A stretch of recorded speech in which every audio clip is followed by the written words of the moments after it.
दिव्य स्थान।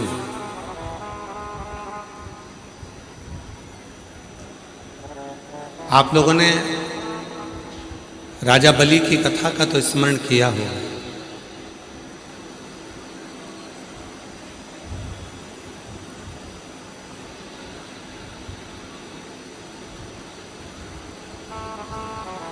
राजा बलि की भी भूमि है और महर्षि भृगु की जन्मस्थली भी है बलि। भृगु बाबा की मूल जन्मस्थली है बलिया। कभी स्मरण करना, पूरी महाभारत को पढ़कर देखिए, पूरी श्रीमद् भागवत को पढ़कर देखिए, पूरी वामन पुराण को पढ़कर देखिए, विष्णु पुराण को पढ़कर देखिए, कूर्म पुराण को पढ़कर देखिए।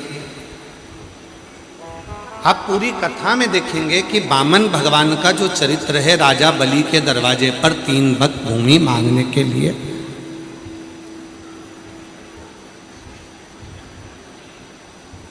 भगवान विष्णु जब राजा बलि के दरवाजे पर पहुंचे हैं,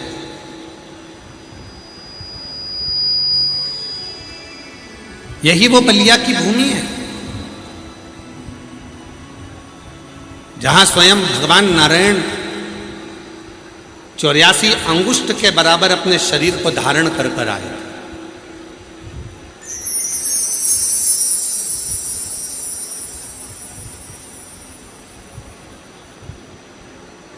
बहुत छोटा सा स्वरूप बनाकर, बहुत छोटा सा स्वरूप, और राजा बलि के दरवाजे पर आकर 3 पग भूमि की याचना करी। राजन, हमको ज्यादा नहीं चाहिए, बस केवल 3 पग भूमि चाहिए।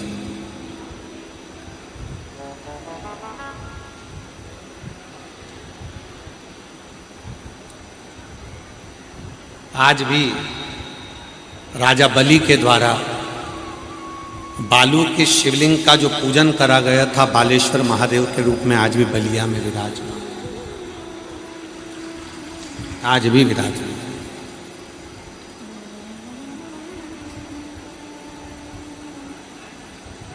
तीन पग भूमि की याचना करिए।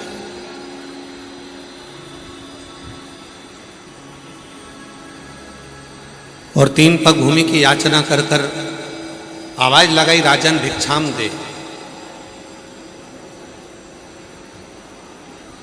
राजन भिक्षाम दे, राजन भिक्षाम दे।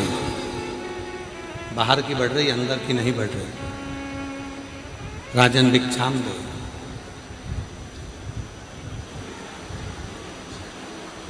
तीन पग भूमि की याचना करें। राजा बलि ने आकर देखा कि दरवाजे पर जो खड़ा हुआ है वो तो केवल ब्राह्मण का बच्चा है, छोटा सा बालक है। क्या दूं मैं इसको? थोड़ा बहुत मांगेगा, चले जाएगा।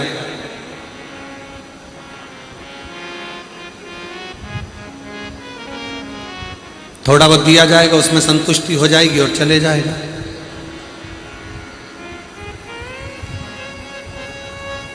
बारंबार आवाज लगाई गई, राजन भिक्षाम दे, राजन भिक्षाम दे।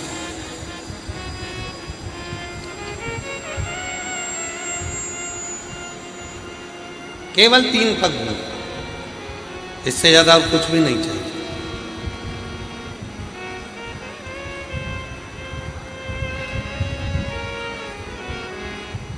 बलिया के बालेश्वर महादेव की कितनी महत्वता है, कभी आप लिंग पुराण को पढ़िएगा, कभी आप स्कंद पुराण को पढ़िएगा, तो उसमें आपको ये सब कुछ प्राप्त हो। और उसी में से एक प्रसंग ही है बलिया का। राजा बलि के दरवाजे पर 3 पग भूमि मांगने के लिए भगवान खड़े हैं। केवल 3 पग भूमि चाहिए, ज्यादा नहीं। तो कहा, स्वयं राजा बलि वामन भगवान से कहते हैं कि 3 पग भूमि में ना तो तुम सही से सो सकते हो, तीन पग भूमि में ना तो तुम सही से बैठ सकते हो, तीन पग भूमि में ना तुम गाय बांध सकते हो, तीन पग भूमि में ना बैठकर भोजन कर सकते हो, तीन पग भूमि में ना आराम से तुम सो पाओगे, तो तीन पग भूमि का तुम करोगे क्या? इतने में तुरंत वामन भगवान ने कहा, राजन तेरा काम है देने का और मेरा काम है लेने का। तेरा काम देने का है और मेरा काम लेने का। मुझे बहुता में नहीं चाहिए, मुझे इतना नहीं चाहिए कि मुझे तकलीफ है, मुझे ज़्यादा नहीं चाहिए।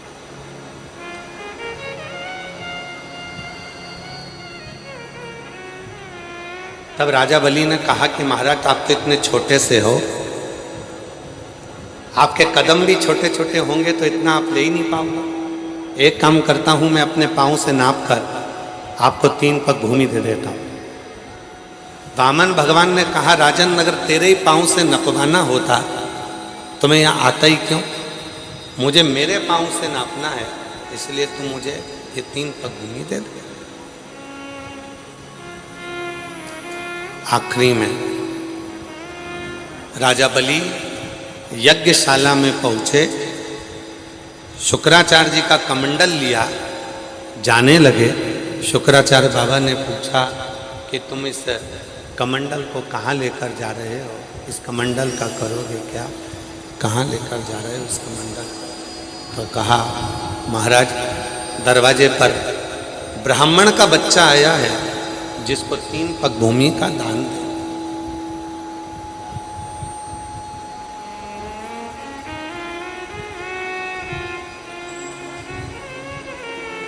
शुक्राचार्य जी ने जाकर देखा कि ये तो बच्चा ठीक है, ये तो स्वयं भगवान विष्णु है। मना करा, नहीं माने।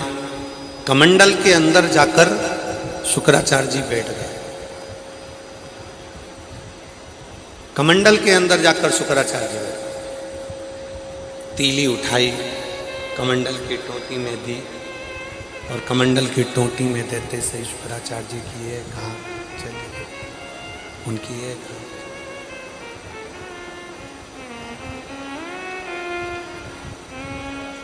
एक नेत्र शुक्राचार्य जी का चले, बचा एक। शिव पुराण की कथा कहती है, भगवान शंकर का चरित्र कथा है, शिव तत्व कहता है, भगवान शंकर का पवित्र चरित्र कह रहा है। शिव पुराण कहती है कि माता पिता और गुरु, माता पिता और गुरु, इन तीनों की जो दृष्टि है वो एक होना चाहिए, जिसमें कोई भेद ना।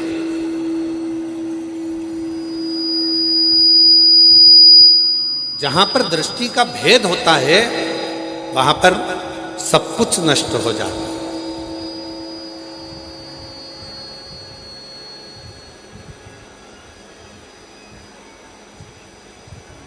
इसलिए माता हो, एक माँ के लिए सबसे बड़ी बात होती है, उसके अगर 4 बेटे हैं, 5 बेटे हैं, 3 बेटे हैं, 2 बेटे हैं, 4 बेटे हैं, 5 बेटे हैं, तो माता की जो दृष्टि होती है वो सम होती है। मेरे लिए बड़ा भी बराबर है, मंजिला भी बराबर है, संजिला भी बराबर, छोटा भी बराबर है, बड़े भी बराबर, इसमें मेरे लिए बराबर है।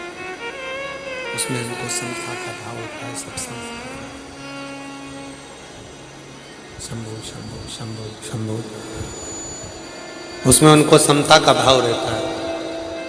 पिता की जो दृष्टि होती है उसमें भी समता का भाव होता है। एक गुरु की जो दृष्टि होती है उसमें भी समता का भाव होता है।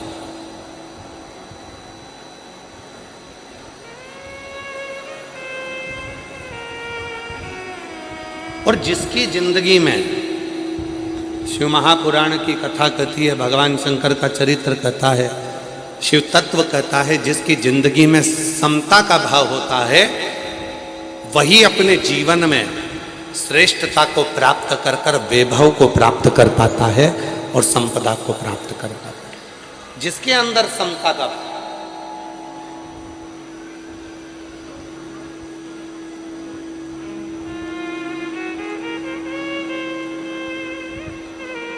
गरीब अमीर दोनों में समता हो, बड़ा छोटा सब में समता हो, सब में समता का। और बहुत अच्छा लगा महाराज,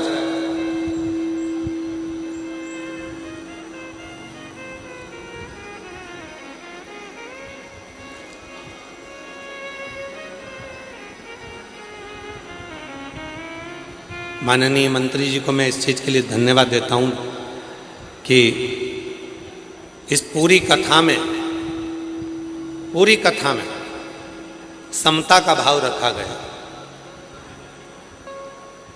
कोई वीआईपी कल्चर नहीं, कोई पास नहीं, पहले आओ पहले पाओ, जहां जगह मिले वहां बैठकर कथा को श्रवण करो और अपने जीवन को धन्य बनाओ। इससे बढ़कर सुख नहीं। एक बार पुनः माननीय मंत्री महोदय के लिए जोरदार ताली बजाओ कि इतनी दिव्यता के साथ में, इतनी लगनता के साथ में, बिना वीआईपी कल्चर के, तुम्हारे को पहले आना है पहले आ जाओ, जहां बैठो आनंद के साथ बैठकर शिव महापुराण की कथा का लाभ लो। गरीब अमीर बड़ा छोटा सब में समता का भाव हो, यही शिव पुराण की कथा कहती है। यही शिव पुराण की कथा, सब में समता। ऊपर के बक्सों में आवाज नहीं आ रही है, इसके अंतर्गत कहीं पर भी आवाज, उसके पहुंचाने से कुछ नहीं होगा। आवाज ही नहीं है, आपको ताकि श्रवण करें। समता का भाव रखिए। और जब समता का भाव होता है, शिव पुराण की कथा में वर्णन आता है राजा बलि का, जो चरित्र आप लोग श्रवण कर रहे हैं। गुरु की दृष्टि एक, माता की दृष्टि एक, पिता की दृष्टि एक, और जिसको अपनी जिंदगी में बहुत उन्नति की सीढ़ी पर चढ़ना है उसको अपनी दृष्टि को एक रखना होता है, समता की दृष्टि रखना, समदृष्टि। और मैंने तेरे ही भरोसे बाबा, तेरे ही भरोसे हवा में उड़ती जाएगी बाबा, डोर हटो छठी नाम कटी जाएगी। भोले मैं तेरी पतंग शंभू, मैं तेरी पतंग हवा में उड़ती जाएगी बाबा, डोर हटो छठी नाम कटी जाएगी। भोले मैं तेरी पतंग शंभो, मैं तेरी पतंग, भोले मैं तेरी पतंग। समता का भाव है महाराज, जहाँ समता का भाव होता है वहाँ शिव तत्व की प्राप्ति होती है। समता का शुक्राचार्य जी ने मना करा, राजा बलि अंदर गए। शुक्राचार्य जी मना कर रहे हैं, उसको एक पग भूमि का दान मत दो, एक पग भूमि मत दो, पर मानते ही नहीं। तब शिव पुराण कहती है, भगवान शंकर का चरित्र कथा, शिव तत्व कथा, शंकर भगवान की पवित्र कथा कहती है, शिव पुराण कहती है। भगवान अपने स्वरूप की वृद्धि करते हैं। हाई साइस आ रही है माइक में, केवल पकड़ रहा है।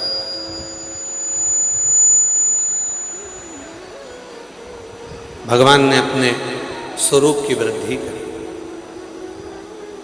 3 पग भूमि में मेरे वामन भगवान ने सब कुछ नापा, कुछ नहीं बचा, कुछ नहीं।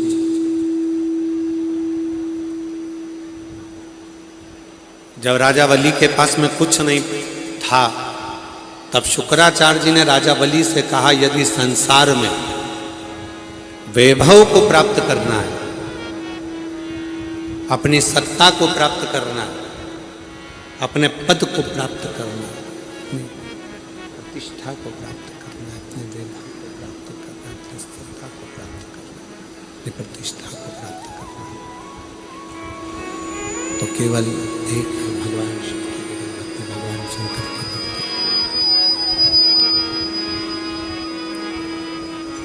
यदि अपने वैभव को प्राप्त करना, प्रतिष्ठा को प्राप्त करना, तो केवल एक है भगवान शंकर की अविरल।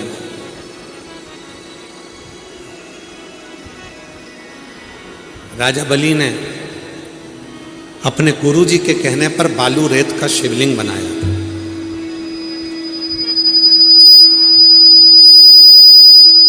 और वही बालू रेत का शिवलिंग बनाकर जब पूजन करना प्रारंभ करी, तब भगवान शंकर उस बालू रेत के पाषाण के हो गए।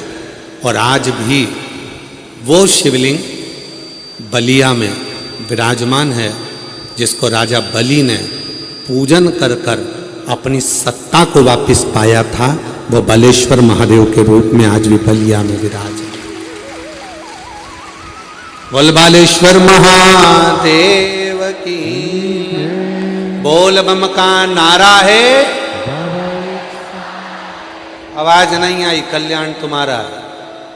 बोल बम का नारा है,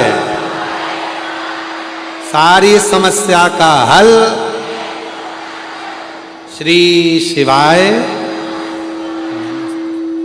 आज भी बलिया की पवित्र भूमि पर राजा बलि द्वारा द्वारा बनाया गया, राजा बलि द्वारा विराजमान किया गया, राजा बलि द्वारा निर्मित करा गया, पूजन करी गई, प्रतिष्ठा करी गई, वो बलेश्वर महादेव आज भी विराज। सुतल लोक का राज राजा बलि को प्रदान कर दिया। किसको नहीं दिया मेरे शिव जी ने? भगवान कृष्ण के यहाँ जब संतान नहीं हुई थी, तब भगवान कृष्ण ने अपनी 16,108 रानियों के साथ बैठकर भगवान शिव की आराधना करी थी। भगवान राम जब लंका पर विजय प्राप्त करने के लिए गए, और विजय प्राप्त करने के लिए जब भगवान राम जाते हैं, उनको लगता है कि लंका पर चढ़ाई करना है, विजय कौन दिला सकता है? तो विजय दिलाने वाला कोई दूसरा नहीं, स्वयं शिव है। स्वयं प्राण प्रतिष्ठा करी, शिव की साधना करी, आराधना। और बलिया वालों को तो बड़े खुश होना चाहिए कि आपके बलिया के चारों तरफ प्राचीन प्राचीन भगवान शंकर के शिवालय, बाबा बलेश्वर, छितेश्वर, महाराज कामेश्वर, शोखरनाथ, दुधेश्वर, बाबा अवनीनाथ, और जहाँ कथा चल रही है वहाँ पर भी भगवान शिव का ही एक स्वरूप विराजमान है। वनखंडी नाथ के रूप में बाबा यहाँ विराजमान है। पूरे बलिया को और पूरे बलिया वालों को खुश होना चाहिए कि आप तो ऐसी जगह पर बैठे हो जहां पर मां गंगा भी विराजमान है और देवाधिदेव महादेव भी विराजमान है। स्वयं भगवान शंकर आनंद के साथ विराजित होकर पूरे बलिया को गोदी में रखे हुए हैं। पूरे बलिया को गोदी में भगवान शंकर रखे।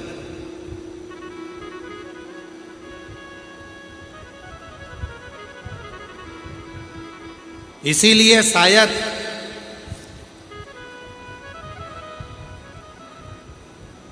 अंग्रेजों ने जब गुलाम बनाया तो केवल भारत की भूमि पर एक बलिया ऐसा था जिसको बागी बलिया कहा जाता था, और बलिया के एक एक